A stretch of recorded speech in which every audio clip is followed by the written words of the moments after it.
All right, let's see if we remember how to do this. Do it with your eyes closed. No. Welcome to the Boles of Life podcast. We did it at the same time. We definitely don't know what we're doing. Welcome to the Boles of Life podcast. I'm Tyler. And I'm Virginia. That's your line. Oh. See. As we've gone through life, we've learned something important. That this intro will never be perfect. I did have my eyes closed. You did, and good on you. Life is messy. That's actually what we've learned. And we also learned that there are a lot of armchair experts out there who are going to try to tell you how to make life simple. But it's not. So you're not going to find any of that here. Instead, you'll find everyday people who have jumped into the mess of life and are making an adventure of it. Good job. And welcome back, guys. We are back. Yes, our short summer hiatus ran a little longer than initially intended. But we are back. We have sat down with a few people already to get a few podcasts in our pocket to make sure we carry it through to the end of the year. And Luna knows a lot more words than she did last time you heard from her. Oh my gosh, so many words. Honestly, if I'd have just waited like a week, she'd have probably had a whole conversation with me on the podcast. She'll be our next guest. Yeah, she should be our next guest. She'd be super intriguing. She'd yell things like, "Dada star!" Or Alexa, play doo-doo. Alexa, doo-doo! It's always fun. Yeah. We like our daughter. She's cute and the best. Yeah, but we're not talking about her today. I mean, we could. We could. We're not. Because you're here to hear about financial wellness. You are here to hear about financial wellness. Well, what is financial wellness from a Christian perspective? Are you asking me? I mean, if you want to answer, would you rather I answer it? If I were just to answer off the cuff and not read the note that you have in front of me. Okay, yeah, definitely do that. Let's do that. What was the question again? What is financial wellness from a Christian perspective? Okay, I would think that financial wellness from a Christian perspective would be, work for your money, don't live in debt, and be generous. Okay, that's... If I would sum it up in 3 words, with like literally not reading the note you have in front of me. 3 phrases, yeah. 3 phrases, yeah. 3 points, whatever. Oh, I love it. That's what I would say. No, but what is your definition? That was really good. I liked it. It might be better than mine because mine's wordy. I like to be wordy. I'm a pastor. Managing your resources to live within your means, making informed financial decisions, and trusting God with your resources ultimately all helps lead to a more fulfilling and enjoyable life. Right. Which is honestly almost the exact 3 points you made. So good job. Yeah. Do you remember your 3 points? Could you make them again? Well, let me do it. Okay. So, work for your money. Don't be in debt, or don't stay in debt, maybe I should say. And then be generous. I love it. That's good. But I like throwing the trust God in there. Like through all that, you're trusting God. Yes, that's the ultimate difference in the 8 dimensions of wellness as we're talking about them versus the official definitions of the 8 dimensions, is we are viewing all the dimensions through a Christian perspective. Right. Well, today we are not the ones talking about money because while we have some, just like a little not bit. much, just enough to survive, barely. Though we have before handled money. We'll say it that way. We did buy pizza tonight. We did. With a free coupon. That's right. If you buy enough pizza, they give you a discount on pizza. Woo! Shout out to Domino's. Sponsor us if you want to. Please. No, today we have our good friend and our personal financial advisor. That's how much we trust, Carrie Wassilak. Carrie has been in the biz for years, but we won't steal her thunder. We'll let her introduce herself to you. So we're going to throw it over to our interview with Carrie. Wassilak attack. I love it. Okay, let's get started. All right, Carrie, we are so glad to have you here to interview you and learn about how we can be financially well. So before we get started, Carrie, tell us about you. Just give us a 60-second shot into who Carrie Wassilak is. Okay. I am born and raised in Mississippi, Ridgeland, Mississippi. Married to my husband, Eric. We live in Fondren, a little neighborhood in Jackson. That's fun. It's the cool place. The cool hip part of Jackson, yeah. And we're still trying to be cool and hip. And So we have our moments where we are and aren't. And then I grew up in Ridgeland, Mississippi originally. I have my mom, my stepdad, and my brother, and then I have a father in heaven, and I have two fathers in heaven, right? So I have my heavenly father, and then I have also my father Rick, who passed when I was younger. So basically, I got three dads, which is kind of cool, actually. Yeah. And my brother just got married this past summer to my new sister, Catherine, who is a current hero of mine because she's fighting COVID as a nurse, and awesome. And really, who I am goofy, kind of sarcastic. I can be witty. I like to get a rise out of people sometimes. That's my kind of goofy side. I like to say things just to get a shock reaction sometimes. And you can ask my husband. And then the other side of me can be super serious, way too serious. And thank God my husband reminds me to lighten up a little bit. And really, I'm just a daughter of the King who really is imperfect and sinful, but ultimately, my ultimate goal is if I can help someone, give them hope for the future, if I can help someone feel like they're in a direction and a path that they really want to be on, and for them to not feel hopeless, especially in the area of finance, that is probably one of my biggest joys that I really like doing. And that's where I feel like God's called me to be in that space. And that's my ultimate joy, is to be able to make an impact in that area. So that's a little bit about me. I love it. Yep. And that's why we asked you to be here on the financial wellness episode. Yes. So most important question you're going to answer all throughout this episode. What is a Wassilak? I have no idea. It sounds like a foreign animal in Scotland, right? Like yeah, a little bit. Okay. Wassilak. A type of rabbit in the winter of Russia. Anyways, no. Wassilak is Polish. Okay, I can see that. Yeah, I really don't know. I should ask my husband. I think it's Polish, Eastern European. He's from Chicago, so there's a lot of like hard K's up there, you know. Yep. Yep, that makes sense. Kabowskis, you know, that kind of stuff. Yeah. But it makes my life easy because there's nobody else in Mississippi with my last name. So it's true. I believe that. Yes, I've honestly been practicing it in my head all day just to make sure, like, Wassilak. That's how you say it. You'll get it right. So awesome. Well, hey, we're gonna play a little a little game we like to call rapid fire questions. So we got a couple of decks of cards here. They're gonna ask some random questions. There are 4 decks. There's red, green, blue, and black. So you get to pick the color, and we'll read the question, and you got to just rapid fire answers to whatever the question is. Okay. I pick green. Okay. What strange thing would you like to happen at your funeral to make people laugh? To make people laugh at my funeral. Strange thing. Sorry, this is too much pressure. I like this question. I think I would like the whole New Orleans, like, you know, like the wedding thing. That would be really cool, just to have a big party down the street with a big old band. Yeah. Yes. Okay. Everybody's just marching down, playing.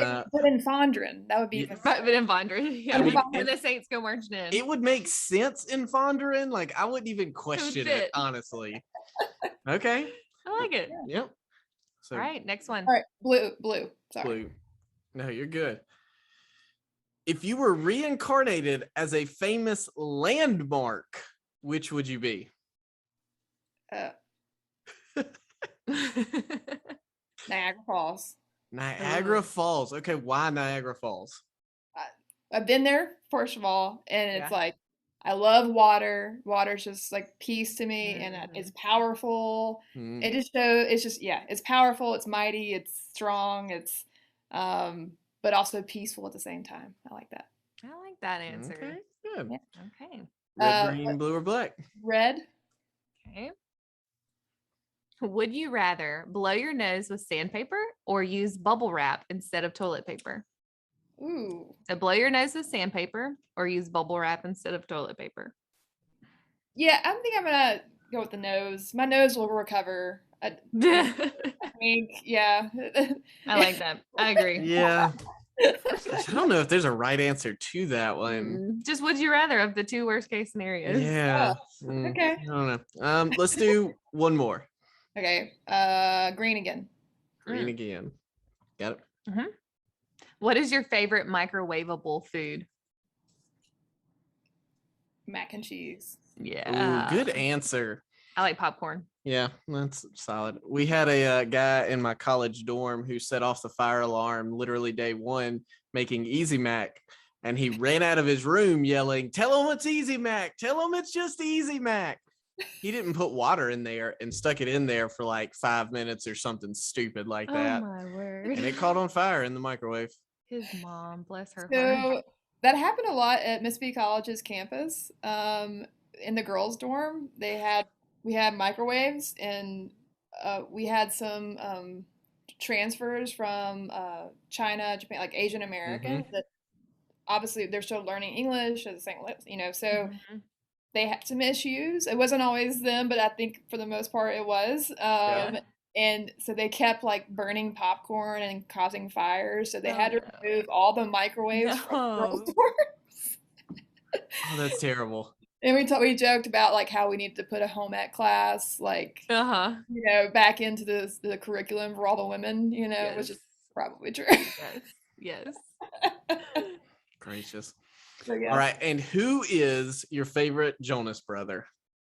Oh, we haven't asked that one in a while. I didn't really grow up on them, but I guess Nick. Okay. Why Nick? Because I don't know the other two's names.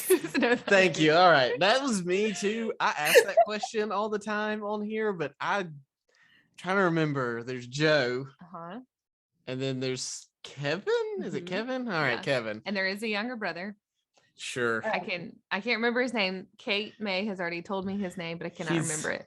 He's insignificant. That's how unforgettable. Yeah. That's how forgettable he is. That's terrible. Yeah. He didn't join the band. That's on him. Yeah. You know what? I didn't grow up on. I mean, like, I'm just old. I'm 35. Like that. I wouldn't call that old. Like, no, but like, mine was more. Listen to him. Mine was more when they were first popular, or mine was more like Backstreet Boys, NSYNC. Yeah. I was in 5th, 6th grade when that stuff came out, so it was a perfect age for a girl to fall in love with, a boy band. So yeah. My favorite was Kevin, Backstreet Boys. Yeah. The mysterious one. Yeah, that makes sense. Yeah. Mine was oh my gosh, that little blonde curly headed one. Brian? Is that his name? Oh yeah. The one the tenor. Yeah. That's why I guess he looked like the good old boy. The good old boy. All right, there you go. Okay. Things I've learned about my wife in this episode.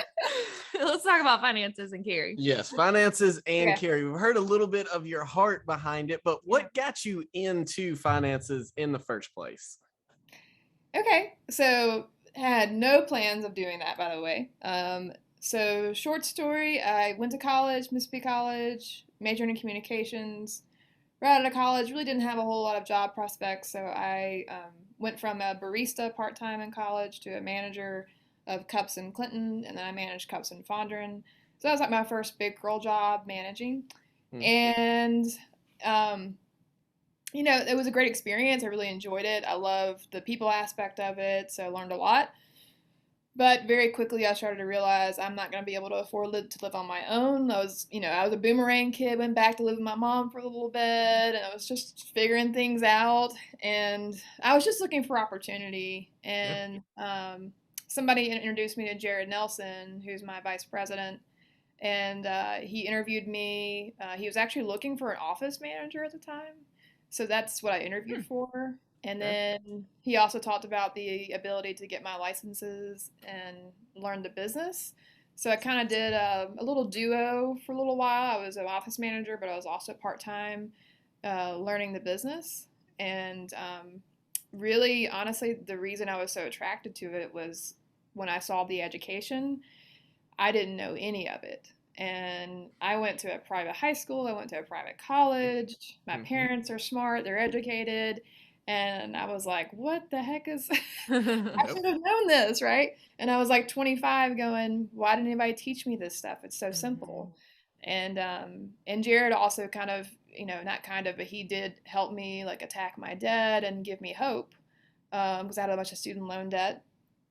And so that was a huge like ministry to me and a huge blessing to me. And so even though I felt like I was inadequate at the time, like I feel like I'm broke, how can I help other people who aren't with money if I'm broke? But Jared was really good about encouraging me and realizing like because I've been there and I know what it's like that I'm the perfect person to be able to teach, what not to do and to be able to relate to people. So yeah, that's what kind of got me into it. And I fell in love with it over time. It was not intentional. I just needed a new job, you know?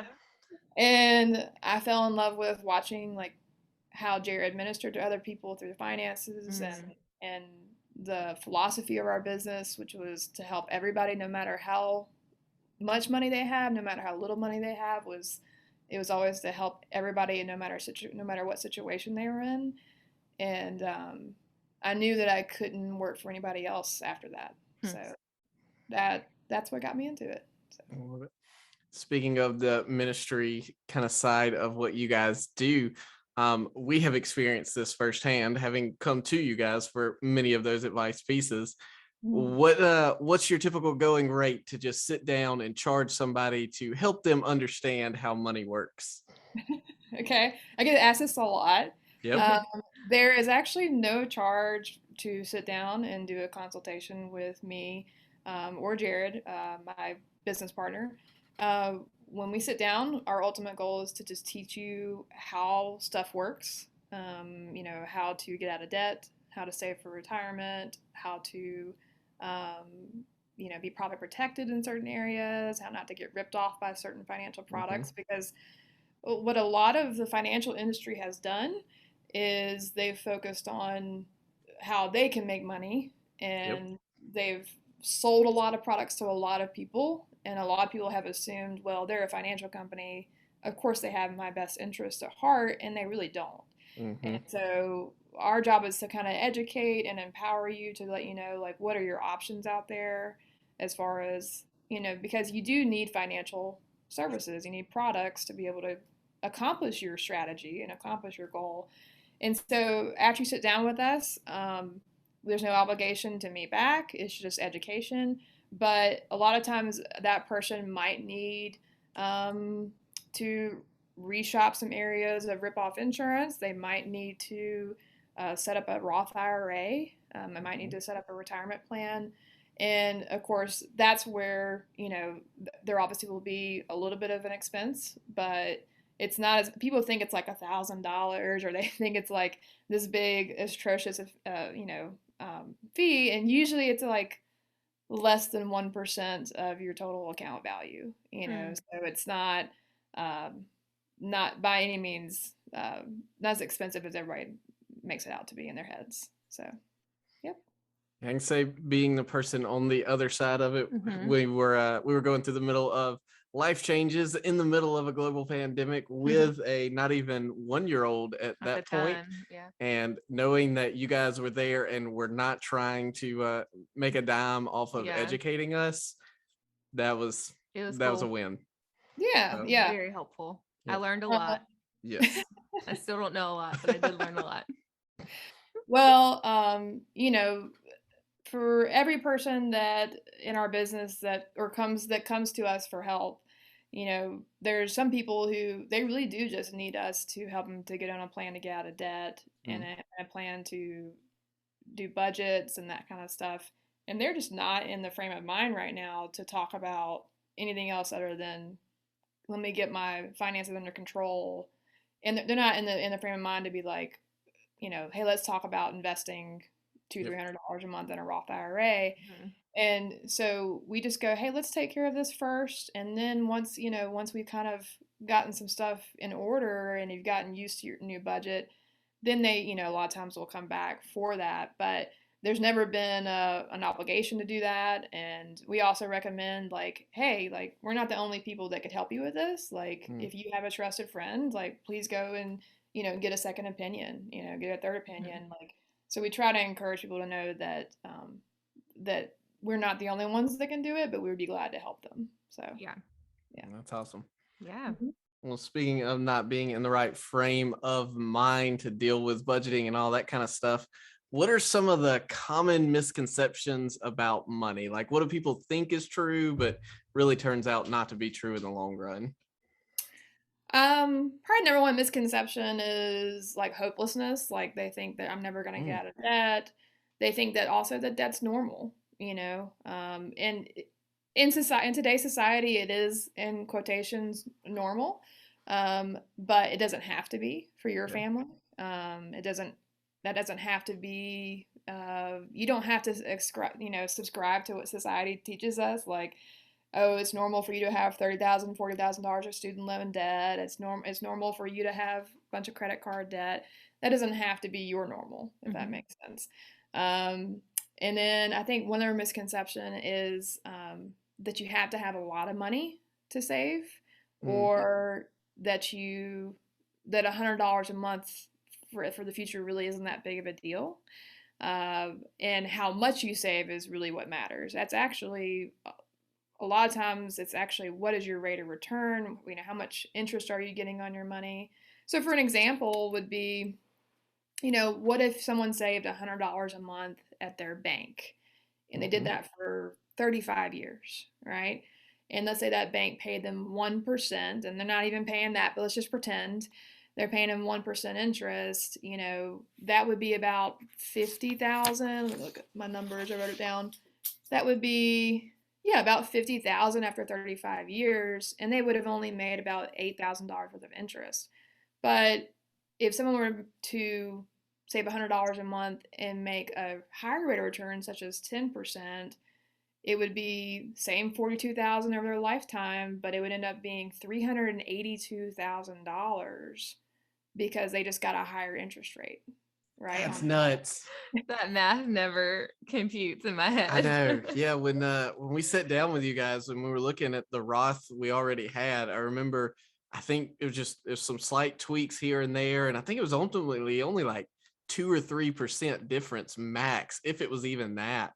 But once you guys multiplied out the math, compounding interest, I remember that word. Once that happened, it was infinitely more. It was crazy.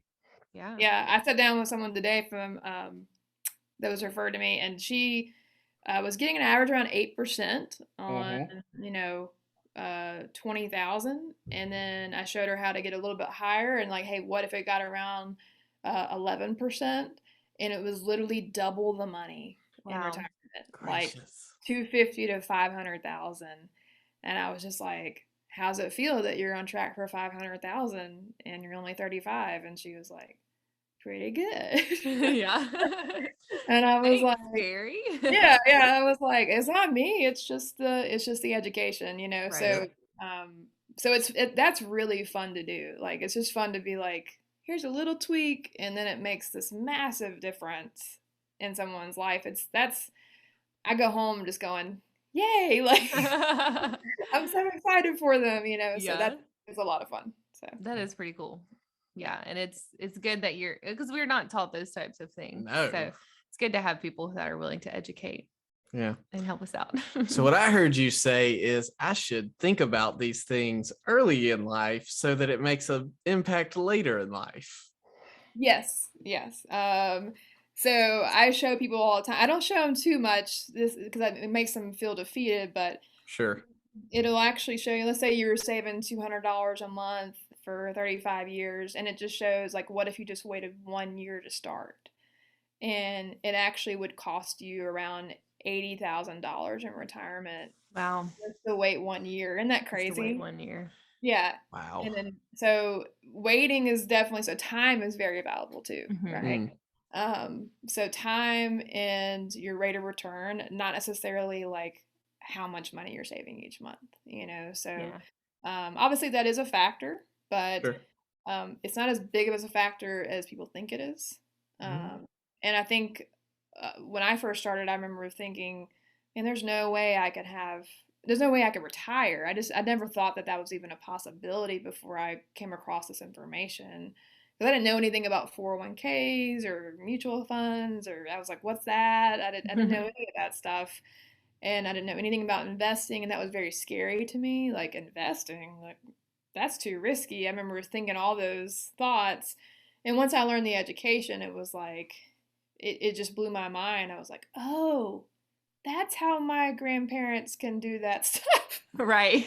Like, oh, I was like, how do they have all this money? They're not working. Yeah, they're not working. How was that? That never computed to me at 25. So, Yeah.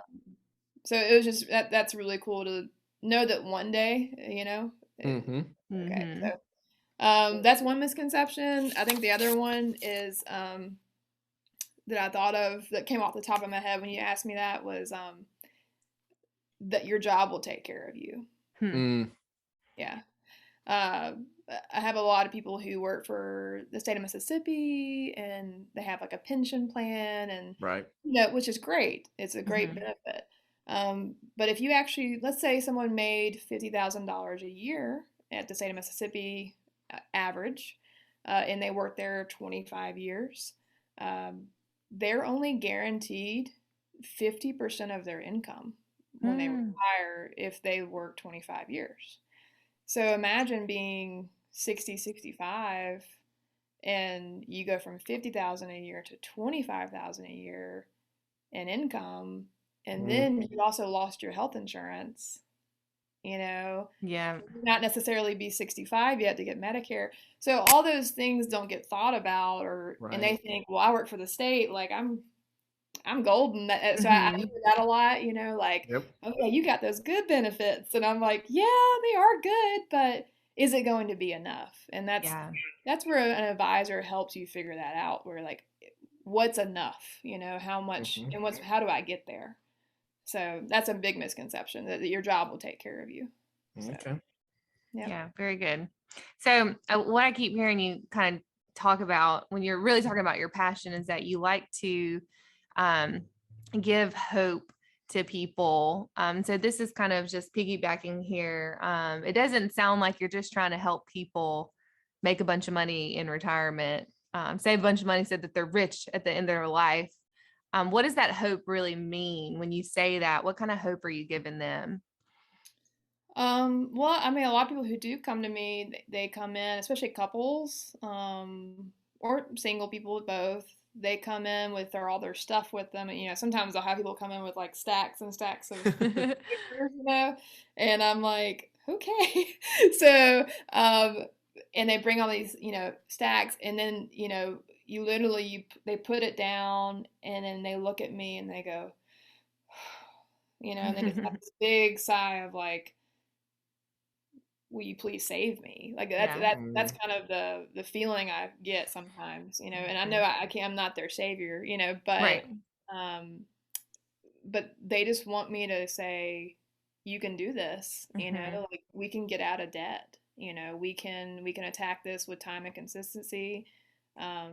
You will be out of debt one day, and that's one thing that we love to tell people is we actually tell them the month and the year after analyzing their debt when they will be done, after putting a plan together, and how much interest they'll save if they follow this plan.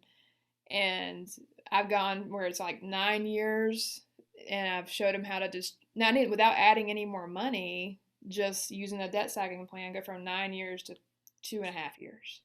Wow. And then 9 years, and then $20,000 in interest they were going to spend to $5,000 in interest, so them seeing those numbers and realizing they're not just living by the seat of their, how like they're kind of living on a whim, like I get by month to month. And I think a lot of people come to me going, I'm just tired of living so thin, on such a thin I call it living on the cliff. Like they're just constantly on the cliff and feeling like they're about to fall over. Wow. Yeah. And any emergency that comes up would push them over the cliff. Wow. Yeah. And so my job is to help them get, to back up from the cliff and to get as far from the cliff as we can. Right? And it's just amazing. I remember giving some advice to a couple, and he actually was considering like doing like DoorDash and like something part-time for supplemental income. And honestly, it wasn't my idea. I just looked at him and I said, I think you should do that. I think it's a great idea. And we met back the next week or 2 weeks later, and he already started doing it. And talk about seeing a man go like from this, like shoulder shrug, to his chest was up high, and he came in, he was like, I made $500 this weekend, and he was like so proud of himself. And it was just so neat to be like, and we didn't do any kind of, I helped them with their budgeting and their debt, but that was it. And it was that was the biggest blessing to me, just to see a man have pride in himself again, that he's taking care of his family. Yeah. They're not struggling like they were. So yeah, that's awesome. That was fun. So yeah, really cool. So speaking of budgeting, helping people budget, just simply teaching people how to know where every dollar goes. What are some basic things that everyone should know about budgeting, but maybe aren't taught, or they maybe don't know them? What are some of those basic budgeting tips you have? I think a lot of people have tried budgeting for the most part. Like they've at least tried once, in their lifetime. And what happens is they try once and it's not perfect that month. And then they get frustrated and they say things like, they just kind of believe lies that the devil kind of tells them of like, I'm not good at this, or I'm not good at math, or, it's always something. They kind of just believe all this stuff. And so what I tell people most of all is that it's not going to be perfect, and it's going to take about 4 to 6 months for you to actually get used to it, so just aim for progress and not perfection when it comes to budgeting. And I use a website called crown.org, so they can always go there. There's lots of resources on there. It's a Christian website. They can find budget worksheets. They can find, how to look at their assets and their liabilities. They can do a debt snowball calculator on that website. So that's usually a website I use I'll print some stuff out from there and help them just get, numbers on paper. And I also recommend that for the first 6 months, if they do have a spouse or by themselves, they have a set meeting on the 1st of each month or the 5th of whatever day, that they meet once a month, and they look at the progress they made and they look at where they need to make adjustments. And so it's not going to be 1 month and you just magically have it figured out, Yeah. And also just to have grace with your spouse. That's the biggest. Having grace this is not about pointing fingers. This is about like assessing what's happened and then how do we move forward and get better. Yeah. I always like to say we're on the same team. Like that's kind of a mindset for couples to have. You're on the same team. Yeah. And we all give in to pleasures of life, like, right? So I want that piece of chocolate, or I want, or I want Netflix. Yeah, like I want those pairs of shoes, or I want, Amazon stuff, Yeah. We all give in some areas of our life. So there needs to be, I call it the grace budget, where it's just a certain amount of money that's like for that, sinful nature that we have, like that gives into indulgent, and that's normal and that's okay, so, and Eric has his own little, I call it the grace fund budget, my husband, like I cannot judge him for whatever he spends with that money. And then he can't judge me for this amount of money I spend each month. Like there's no judgment on that amount of money. And that way, because he buys things that I'm like, why did you buy that?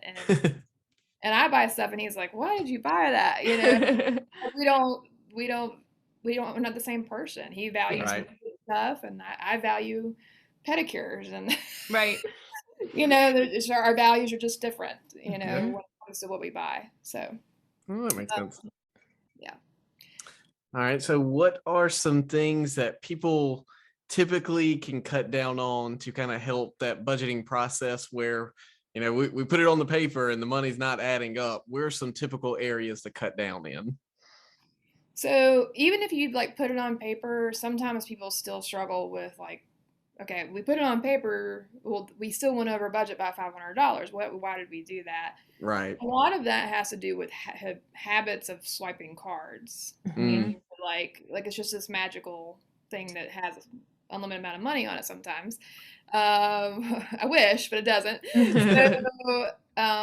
So the card generation that we live in, where everything is digital,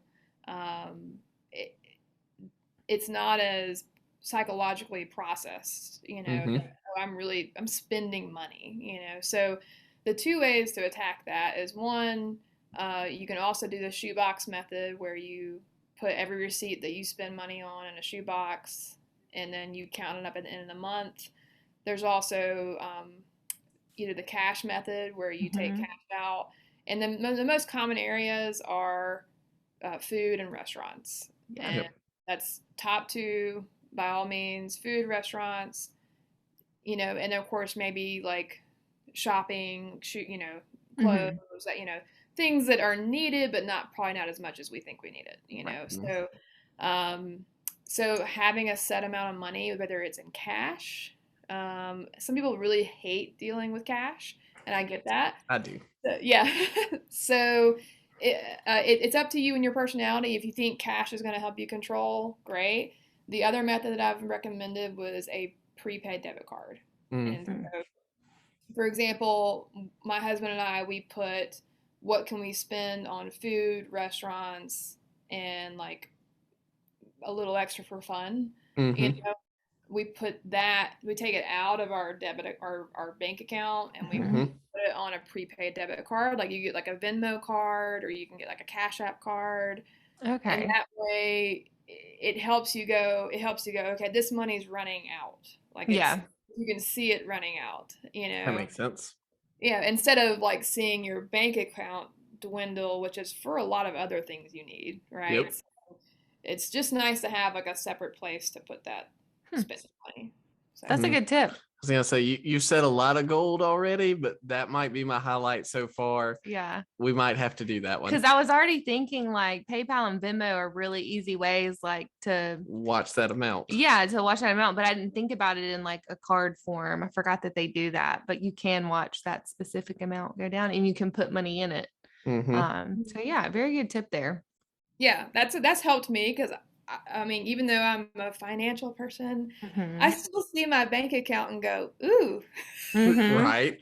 Yeah, and I go, I have extra money, and I really don't. And you're calculating the mortgage and the light bill and the water bill. Yeah, when the paycheck comes in, everything feels good. Feels good. You feel really cushioned. So, I mean, I still struggle with that. So that's helped my husband and I to just have something separate that we watch it dwindle, and we realize, okay, our food and restaurant budget's getting down to $100, and we don't get paid for another week. We're eating microwave mac and cheese for the rest of the week. Yes.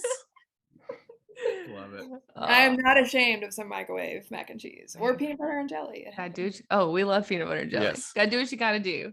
We do that for a lot of lunches. Yeah. All right. How about this? You've talked about debit cards here. Can I use a credit card and budget and get out of debt all in the same window of time? Yes. So, one, you got to know you. Fair enough. Remember, be honest with yourself. Know thyself. Yes. And so if you have had a really hard time with credit cards in the past and you are struggling with it, I'd highly recommend putting them up and, living in a either cash envelopes or a separate debit card where you know what you can spend outside of your bills and utilities getting paid. But if you haven't had an issue, and I recommend if you get a credit card, just pay it off every month. You know, keep track of it, put something on it every month and pay it off every month. I just wouldn't recommend leaving a balance on it by any means. For example, let's say, having an emergency fund is obviously really important. But say you didn't have an emergency fund and you had $1,000 emergency, you put it on a credit card, and let's say you pay the minimum premium or the minimum payment. Well, the minimum payment's like maybe $20 a month on $1,000, and the average credit card is about 20% interest. Do you know that if you pay the minimum payment on that, it would take you 9 years to pay it off? 9 years for 20. Oh my gosh. I was like, for $1,000 credit card bill, right? If you pay the minimum premium or minimum payment, and then it would also cost you double. So if you look at the interest, it would end up being like more than $2,000 that you would have paid for that $1,000 loan. So you just got to know what you're dealing with and know that you're playing with fire a little bit. And so you got to put that fire out every month. Wow. Yeah, if you're going to start the fire, you got to control it. Yeah. So no Billy Joel's here. we didn't start the fire. Correct. Yes. All right. That's a good thought. Yeah. So you're not you're just saying know yourself. Yes. Know yourself. And like I have a credit card. I just put something on it every month and then I pay it off. And don't fall for the whole, I get points for this and I get they do that on purpose to encourage spending, right? Yeah. They do it on purpose to be like, oh, if you use this at your grocery store or at your gas station, you get 3 times the points. And that's great. But just know they have an incentive to encourage you, and it's to keep you in debt, and they're there to make money. So if you use a credit card, just pay it off every month and just make sure you watch your spending on it. So, yeah. Yep. All right. So in the midst of all of this, there's probably still some concerns, fears about money and how well do I know myself? Am I really capable of doing all this budgeting? Because, it all sounds great. It's just little percentages on it, whatever. How do I overcome the fears I've got around money? I think in most cases, fear gets overcome by knowledge. So taking the time to learn, know you're not going to learn everything in one day, taking time to learn how to get out of debt, get a plan together. You don't accidentally get in debt and you don't accidentally get out of it either. So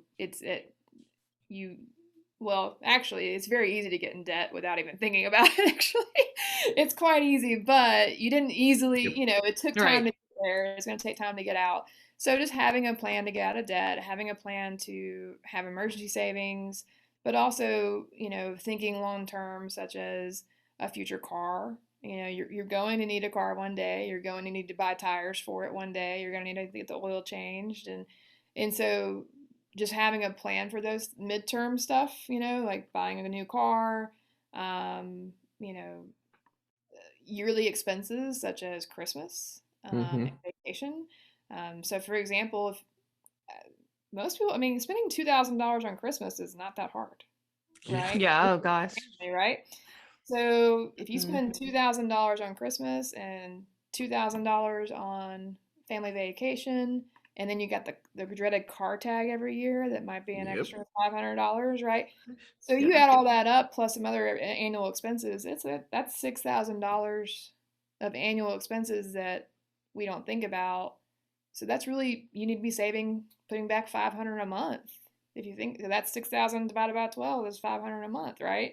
So just thinking about those future, just on a yearly basis, but also obviously planning for retirement.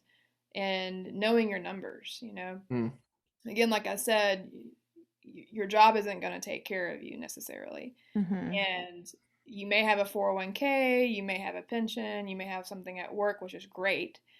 But knowing something we call the financial independence number, how much money is it going to take where I wife or significant other or myself, individual, I can retire or I can stop working and never have to go back. Right? And because retirement's not a age, it's an amount of money. Yeah. So a lot of people go, oh yeah, I'm retired from the state. And I go, oh really? Like, that's great. Or I'm retired from this, I'm retired from that. And I go, what are you doing now? I was like, oh, I work part-time and there's nothing wrong with that. Right. But I'm like, oh, okay, when are you like really gonna retire? And I'll ask them that. And almost every person I ask, they go, I don't know. Or they say never. And it's not that they can't. I just think they don't, maybe just not, they don't know their numbers. I think they don't know it's possible, and they don't know who to talk to about it a lot of times. Yeah. So. So it's the classic G.I. Joe then. Knowing's half the battle. Yeah. There you go. Okay, you found that more entertaining than I expected. Not gonna lie. I thought I was gonna get an eye roll. I'll accept it. I'll take the laughs. Sorry. It's just I think are we around the same age, Tyler? Close, yeah. Okay, all right, because you're just making all these references, and I'm like, okay, yeah, we're around the same references. I don't know. I watch too much TV is what it really is. Yeah, he watches a lot and reads a lot and retains everything. Yeah. Anyway, back to Carrie and podcasting. No. All right. So knowing kind of bridges that gap of some of those fears and concerns, because it's easy to be afraid. But we're never actually afraid of the dark.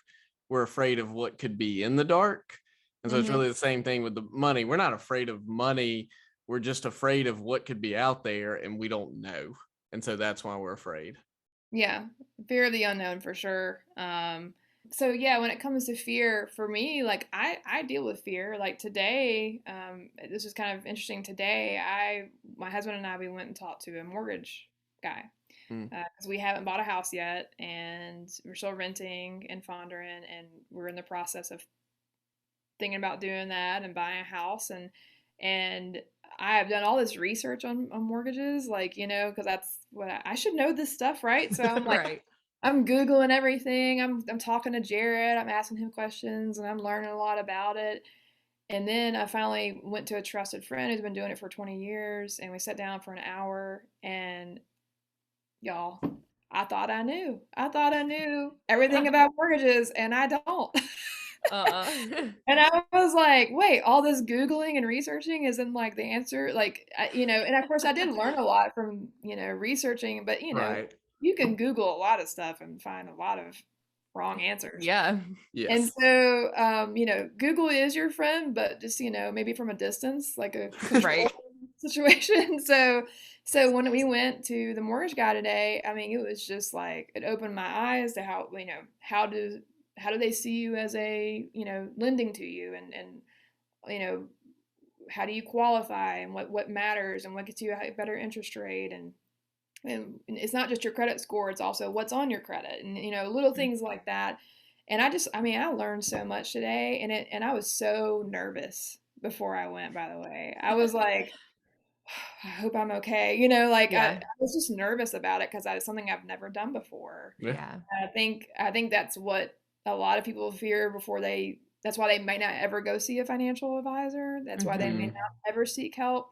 One, because of fear and like nervousness, and also maybe it's a little bit of shame.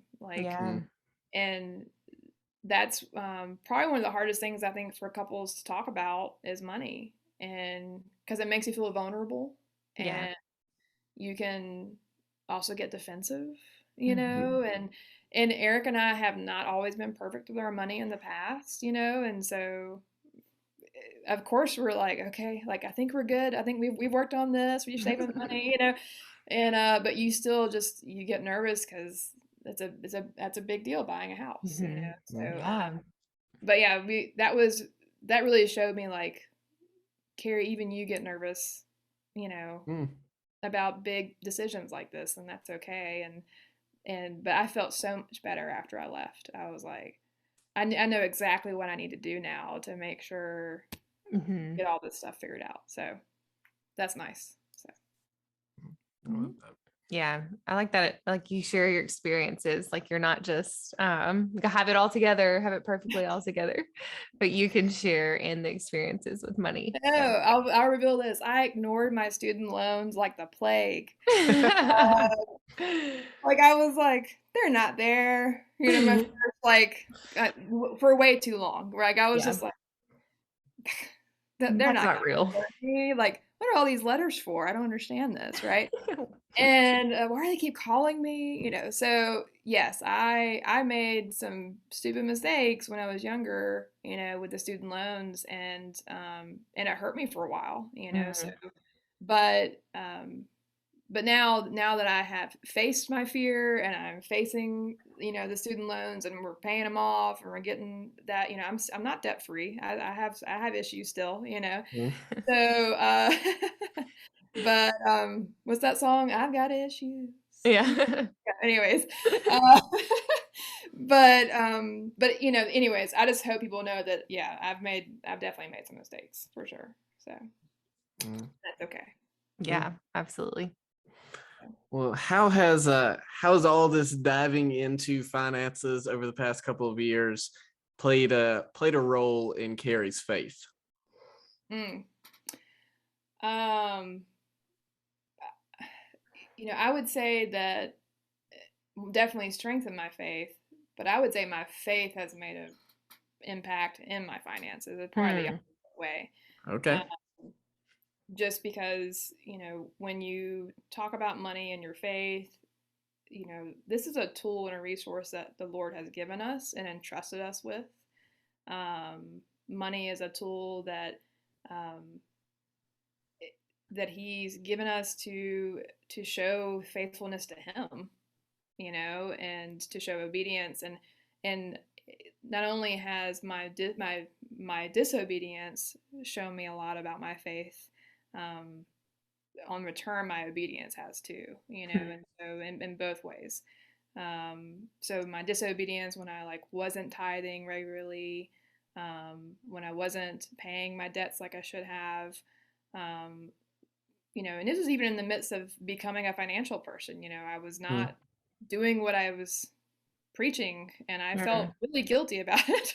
You know, and it weighed on my heart and it weighed on my soul, and you know, luckily I finally, you know, came to terms with it and had we call it come to Jesus meeting, and Mhm. you know, and just said I've got to get control of this, and I've got to face my fear of facing this, and then I got to face my fear of trusting God with my money. Mm. Um, and so once I stepped out on faith, especially with tithing, um, I was so shocked. Like, I still have enough money. Like, Yeah. you know, and I was like, and I have more money. And I'm not saying that it's guaranteed that God's just going to drop some money in your bank account by any means, but it was just so amazing to see when I trusted Him with my tithe and said, I'm going to trust you, even though I'm not sure how this month's going to go. Um, how He provided so many opportunities for me, you know, to Mm. make more income. Yep. And then in the months where I was selfish and like, cause I mean, I was like in this like ping pong with God going like, what you gonna do? And then I'd like, oh, I got it. I don't need you, you know? And then I was Mm. like, what you gonna do? And like, and then eventually I, you know, surrendered Mm. completely. And then, tithing has been a huge thing. And it really has been probably just in the past 3 or 4 years that's really been a consistent thing, Mm. to be honest. Yeah. And um, it's been amazing. It's been amazing to see what um, of trusting Him, you know, and it's proven God's like, you know, sometimes you can just even when you read your Bible and you pray, you can still kind of sometimes just feel very distant, Mm-hmm. you know. Yes. Uh, Mm-hmm. no matter how much you pray and read the Bible, Mm-hmm. like Yep. it's like, are you really there? You know, because you can't, you know, it's that Mm-hmm. tangibleness. Um, and I think tithing has really brought Him more alive in Wow. my life, you know, and shown that no, like I'm here, I see you, I see your bank account, I see you honoring me, and I hear you, and I see your obedience. And I'm recognizing it. And then so there's just so many. I could tell a million stories of like people just calling me out of the blue, like, "Hey, I need your help with this. Hey, I need your help with this." And of course that brought income in to my family and brought blessing into my family for me to. And I didn't even ask for it. Like I didn't have to seek it out. That it was just provided. And so yeah. Anyways, I could go on and on about that. Well, no, I love it. I tell you what, hit me with one good win story that you've kind of seen when faith and finances have been combined together properly. What's a win for it? Any of the cool stories you could probably tell? I would say, I think it was right after I had like regrettably like resistantly tithed. Resistantly. Yes. Yeah, is that the word? Like resistantly going, like, I don't want to write this check, you know. I remember right after that happened, somebody referred me. Actually, my mom referred to this lady like a year ago, but she never called. And then she eventually ended up calling, and they're all like near retirement. Her and her husband is, and you know, I ended up helping them with a very sizable account, you know, which obviously, you know, did not give too much detail, but and then also I was able to, not only was it a blessing to me financially, because sure, you know, and it provided for also, I had like some car trouble that month, and like there was just like other stuff going on that month. That's why it was so like hard to resistantly tithing, you know, like, and it just, you know, that client just called me and it just happened. And it was also such a blessing to help her, because her and her husband, they were just in such a fear state of mind of like, can we retire? Are we going to be okay? Like, how do we make this money last? Are we sure? Like, is it okay if I quit working? You know, and that's a lot of people at retirement. They have some money saved up, but they're just so nervous. Like, should I quit? Should I not? Should I retire? Like, and it's just that it's a lot of pressure, you know, to her. And so it was really neat to be able to help her in that and give her that peace of mind, if that makes sense. So so yeah, that's one. And then I've seen a lot of my clients who've actually decided to tithe, like call me the next week and go, "Hey, I got a raise," or "Hey, this happened," and I'm like, "That's God." You know. And my favorite phrase that Jared says is, "Our Excel worksheets don't work like God's Excel worksheets do." Yeah. And they don't work the same. So, anyways, that's my favorite phrase he says. So I like that. That's good. That is good. All right. Last question of the episode for you. What is something messy in your life that you're loving? When I first saw that question, I was like, my house? Like, right. That's such an obvious answer. It's always the mess that's literally around you, physically around you. Yeah, my house. You know, the mortgage thing today that my husband and I went and did, you know, we have to turn in a ton of paperwork, and I've been trying to, and like, so I'm kind of organized, but I'm like, I think it's in this binder or that binder or that binder. And like, again, it's ADD. And so like, that's kind of messy, and I'm getting all that stuff together for him. But I'm like, but it's like a messy, exciting, you know? And then, and I'll be honest, I am like naturally a messy person at the house. My husband's the clean one. But that's us too. Yeah. And you know, he gets a little frustrated with me, a little, or you know, testy. It happens. Yeah. And then, but I love the fact that I think my goal is just to remind him, like, there's always gonna be something else. There's always gonna be something messy in our lives that we have to clean up or we needed to work on. And I'm like, but right now, I just need you to like stop looking at our mess, and I just need you to like, let's just go on a date night here at the house. I just, let's just ignore all else. But, anyways, but yeah, houses are, to me, I have this philosophy that houses are meant to be lived in. I don't know. I'm of the philosophy that if people come to your house, they should go, man, this must be like a model home. Obviously, no, I'm kidding. I'm exaggerating slightly. Yeah, you and Eric would get along. Yeah. Hey, see, there you go. I love it. Yeah. Well, Carrie, thank you so much. You have dropped tons and tons of wisdom. I have heard you talk about money multiple times at this point, and every time I still walk away with something new and useful. Yes. So I very much appreciate that about you. Thank you. I appreciate it. I really appreciate y'all having me on, and I know I rambled a lot, but not at all.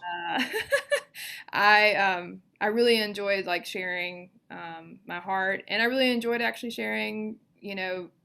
It's sometimes tough as a financial person to reveal your imperfections. Yeah. Because you want people to trust you, Right. but at the same time, I'm like, you know what? I'm gonna give the Boles the honest answer. That was great. It was so good and genuine. Well, now you guys know why we trust Carrie Wassilak as our financial advisor. She spit a lot of gold in that episode, and honestly, we could end it right here, but we have a few financial facts all Christians should know that we'd love to throw at you guys, just to kind of round out the episode with the last few bullet points, because I like a good bullet point. Bullet points are easy to take home. All right, well, let's bring them home. Share the first one with us. Okay. So money is not evil. It is a tool given by God for our flourishing. Yes. 1 Timothy 6:10. Tell it to us, babe. For the love of money is a root of all kinds of evils. It is through this craving that some have wandered away from the faith and pierced themselves with many pangs.